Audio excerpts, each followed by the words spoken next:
It's an exciting week because we're kicking off something new. And in the topic of this entire series, we're going through a new series here. Don't know what that is. What is it? This is about Pokemon. A sticker? I get it. So we're going through a new series, and I thought this series was necessary because for me in my life, there was a very significant time. I grew up going to Stony Brook Christian School. Does anyone go to Stony Brook? You go to Stony Brook? Nice. I think Kellen goes there too, right? Yeah, I think. He Used to. Okay. So. His dad's the principal of band. Oh, that's cool. So I grew up going to a private Christian school, and all my friends were Christians, and it was this cool environment where it was like everyone around me thought the same way I thought, talked the same way I talked, believed the same things I believed. But then I started playing sports, and I started being a part of these teams where the majority of people were now non-Christians, or people who didn't believe what I believed. And I began to see that there was a different type of culture and a different type of thinking, and I began to feel pressured and pressured to act in ways that I hadn't before, or pressured to be someone who I wasn't. And after middle school, I actually went into high school, and I went from a private small school to Dana Hills, and it was a big public school, and it was another culture shock because even in there, I was now way less of a, like I was part of the majority at Stony Brook. I was a Christian, most people were Christians, but now in this new environment, most people were non-Christians. Most people didn't believe in God or didn't know if they believed in God. And so I brought in these beliefs, this identity of who I was, a follower of Jesus, and I began to get pressured to change who I was, to change the beliefs I held.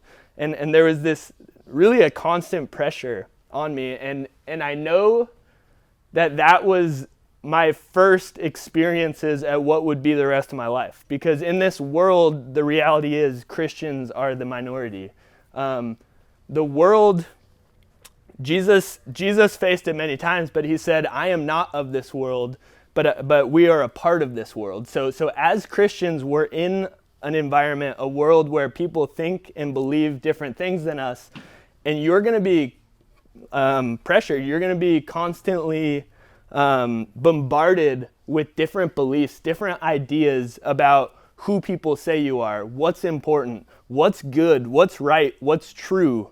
And there's going to be all these different thoughts and ideas coming at you, especially as you begin to step out more and more into these circles with non-Christians. And so the series we're going to go into is going to be talking directly into that.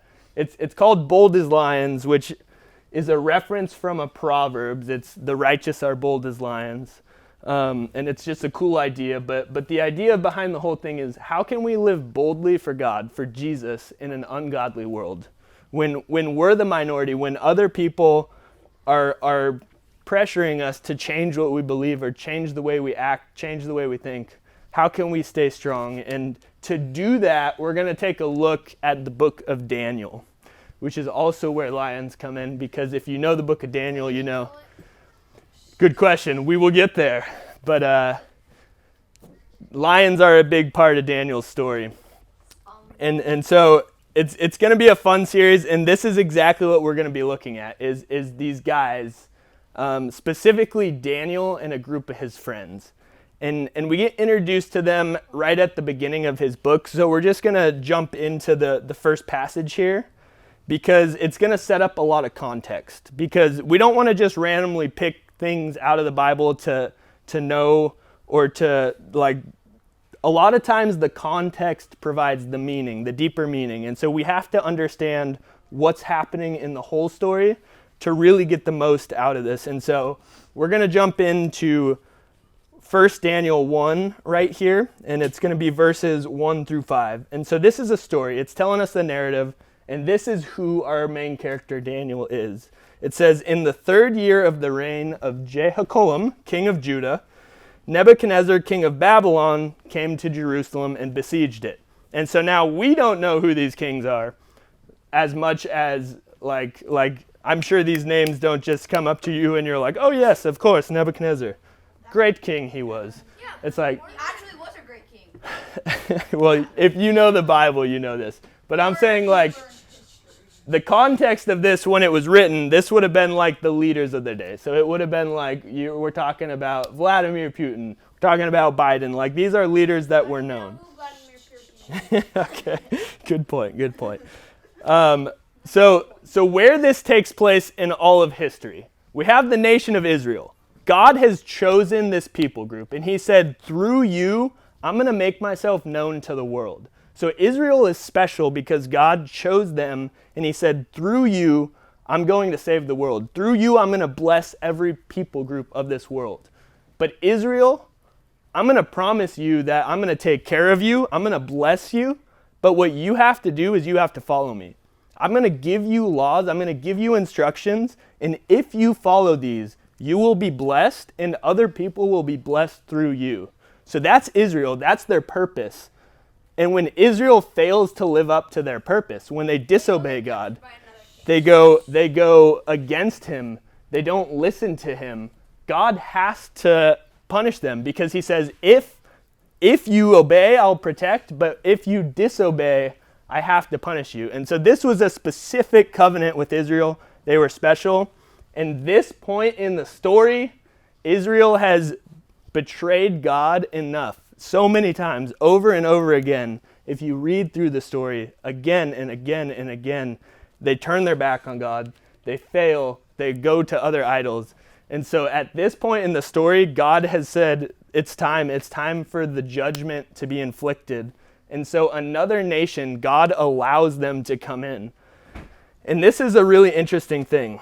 We see right away in verse 2, it says, "In the Lord." So God himself delivered King Jehoiakim of Judah into his hand, so into the hand of Nebuchadnezzar, along with some of the articles of the temple.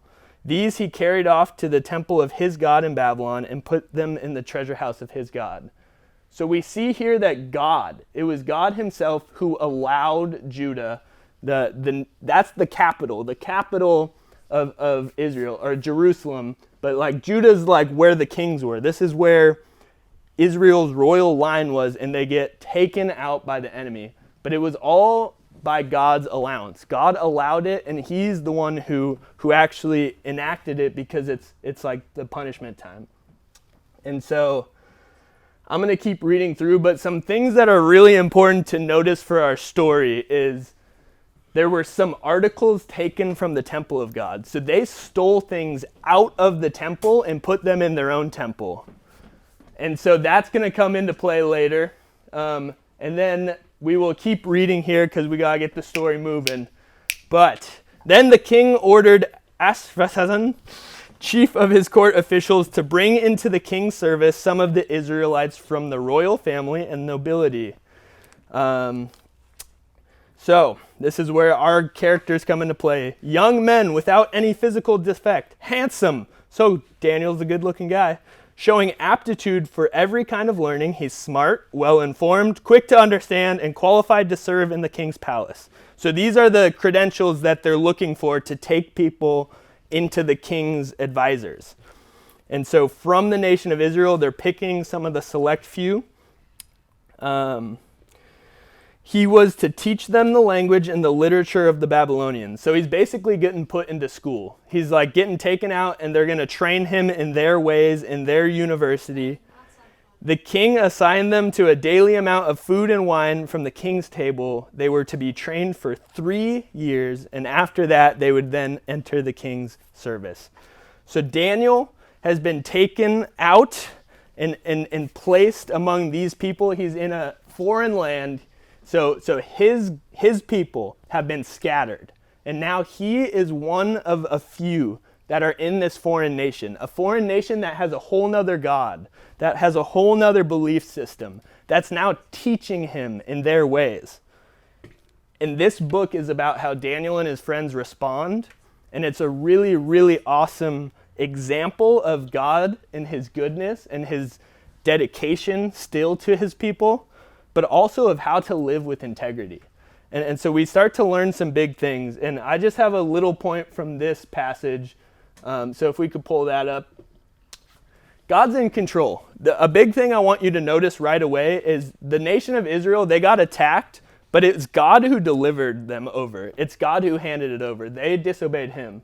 And so a little thing to take note of is we may not always understand why these bad things are happening. So Daniel and his friends might have been confused. Like, I thought we were God's people. Why is this happening?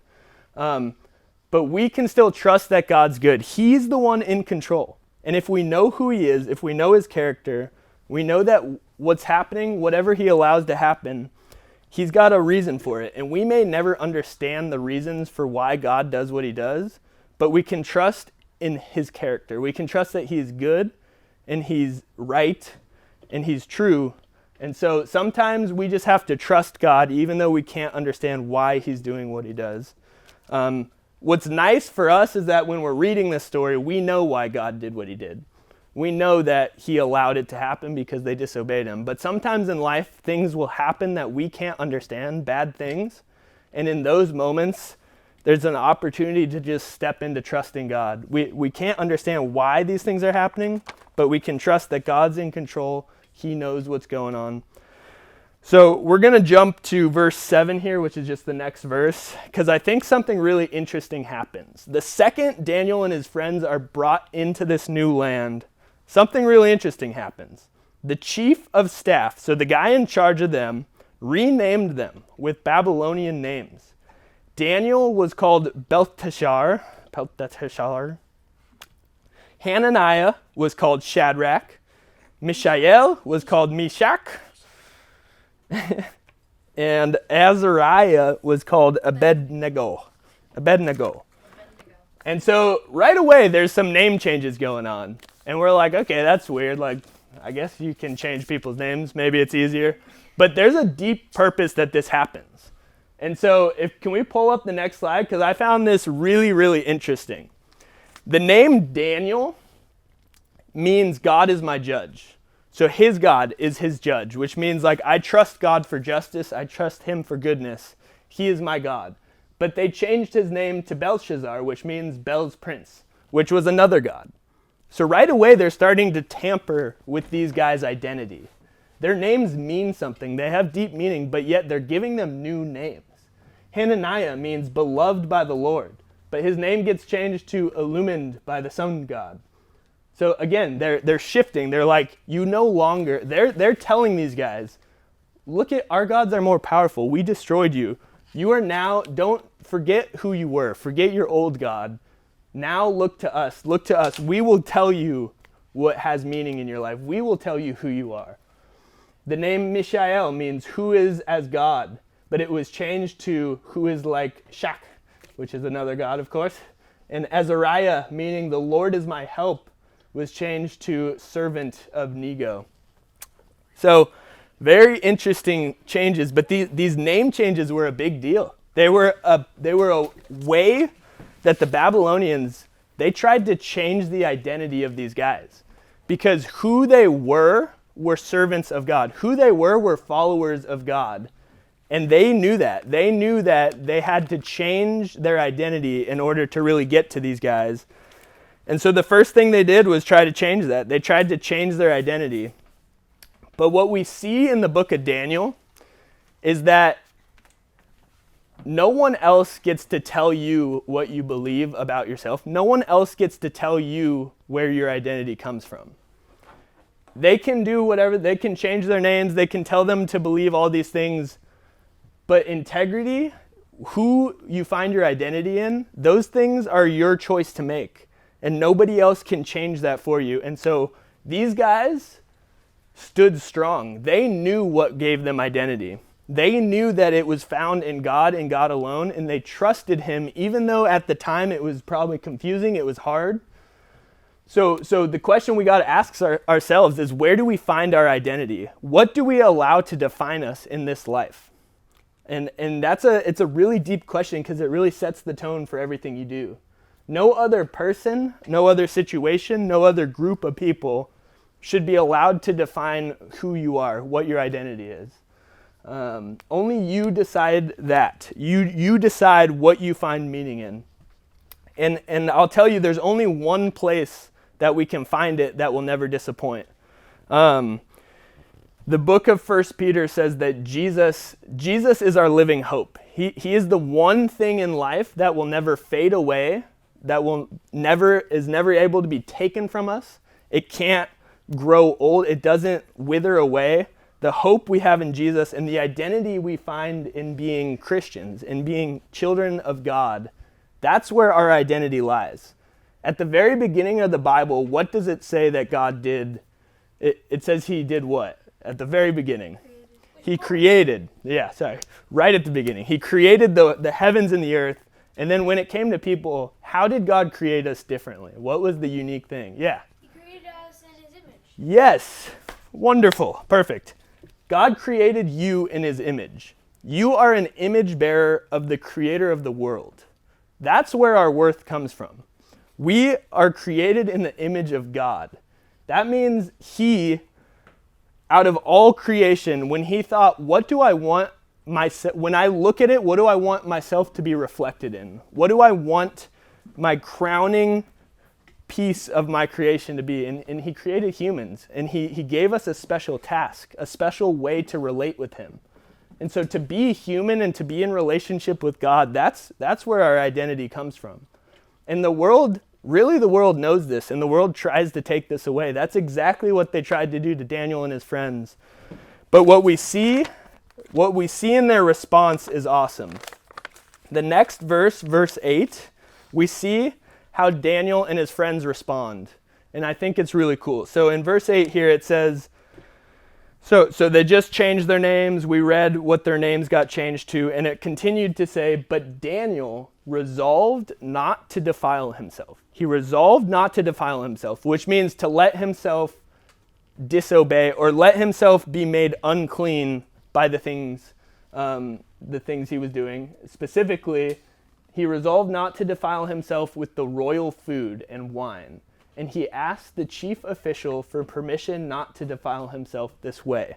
A lot of biblical scholars will say that the reason he didn't eat this stuff is because it was probably sacrificed to idols, or it had to do with worship of their gods, or it had to do with it was against the food laws that Jewish people were asked to live by God. And so for Daniel, he resolved not to defile himself. What this meant for him was that when it came to the things of obeying God, he resolved, I will not disobey my God. I will not let another person let me live outside of what I know is obedience to God. I thought this was a really cool line, and it was written by this Bible commentator that I really like. And he says, Daniel did not object to the name that was given to him because he knew who he was and others could call him what they wanted. Daniel didn't object to the Babylonian education. He knew what he believed. So he didn't object to these things. But what did he object to? Daniel objected to the food from the king's table because eating it was a direct disobedience to God's word.